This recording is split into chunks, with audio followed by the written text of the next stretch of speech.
د افغانستان بانک په شمال زون ولایتونو کې د افغانیو د ارزښت ساتلو او لوړولو په موخه له څو کلن ځنډ وروسته یو ځل بیا د افغانیو پیسو یو ګون، دوه ګون او پنځه ګون کاغذي بانک نوټونه د چلښت وړ وګرځول. په شمال زون کې د افغانستان بانک مسؤلین وایي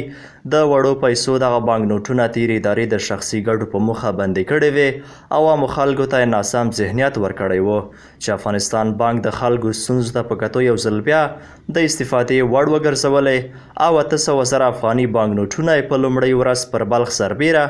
جوزجان، فاریاب، سرپل او سمنګان ولایتونو کې د ګټې اخیستنې په موخه پر بانکونو او د پولي خدماتو پر کاروباریانو باندې وویشلې. جمهوریت په وخت کې دغه روپۍ یو قسم د خلکو سره بد ذهنیت پیدا شوی و، په چلښت کې بندي کړی وي او اوس موږ درته اطمینان درکوو چې دا به بانکونو کې موږ چلوو او مشتریان هم رانه اخلي. د هغې په بنا باندې موږ دغه پیسې بازار ته راوباسلې. نن مو هم تقریبا یو 800,000 په شاوخوا باندې پیسې توزیع کړي دي بانکونو ته او د ولایتونو بانکونو ته، او نور هم اراده لرو تقریبا تر 3 میلیونه روپو پورې په موږ د بازار د شمال بانکونو ته توزیع کوو.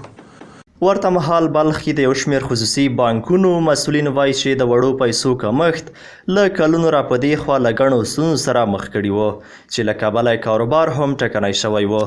دوی وایي دغه بانک نوټونه د هیواد ملي ارزښت دی او تیرې ادارې د افغانیو د ارزښت له منځه وړلو په موخه ډیری ولایتونو کې د وړو پیسو کاغذي نوټونه بند کړي وو چې په بازارونو کې اړتیا له حده ډیره شوې وه. خو د دغه پیسو په ویشلو سره به یې ټولې ستونزې او د افغانیو ارزښت نور هم لوړ شي. د دې پیسو په 100% مشتریانو او د خلکو ورته اړتیا وه، ځکه اړتیا وه چې کله مشتریان بانک ته راتلل په موږ به یې مایدی پیسې پاتې کېدلې، موږ به ورته مقابل کې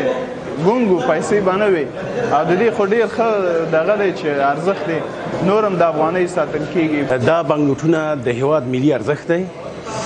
ملي هویت دی. دا د دښمنانو توطیې وي چې افغانۍ بې ثباته وښي. په بازار کې اړتیا د حد نه زیاته ده. فرض مثال موږ د بلې برخ کې همیش د مشتري پوره وړي وو. فرض مثال 2325 افغانۍ کېږي، 15 افغانۍ به پاتې وي. 2323 افغانۍ به وي، 2 افغانۍ به پاتې وي. یو شمېر مزار ښاریان وایي د اسلامي امارت پر راتګ سره تر بل هر وخت د افغانۍ ارزښت لوړ شوی او د دغه وړو کاغذي بانک نوټونو په ویش سره به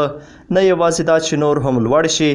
بلکې په کاروبار کې به د خلکو ګڼې اسانتیاوې هم رامنځته کړي.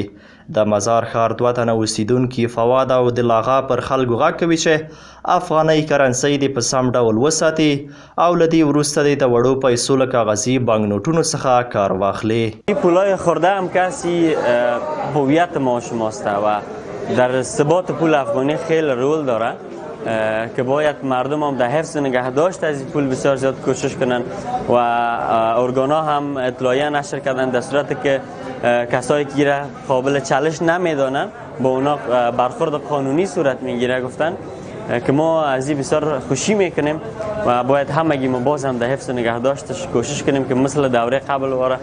بسیار زود فرسوده نشه. بسیار خوشی میکنیم از اینکه این پولایی که پیش مردم ماندن روز پورا ناچل کشته بدن، دکانداران نمیگرفتن، من باید بگیرن تا مردم همون پولای از بین رفته و خراب شده را روی کار شوه و بچلش بیاین و ارزشش هم بلند بالا بره. په بلخ کې د افغانستان بانک امریت د معلوماتو له مخې د یو ګون، دوه ګون او پنځه ګون کاغذي بانک نوټونو د بیا چلښت په لومړۍ ورځ نږدې 800,000 افغانۍ په بلخ، جوزجان او سرپل ولایتونو کې وویشل شوې او د مسؤلینو په وینا دغه لړۍ به تر 3 میلیونه افغانۍ پورې رسوي او په راتلونکو ورځو کې به دغه لړۍ سمنګان او فاریاب ولایتونو ته هم وغځول شي.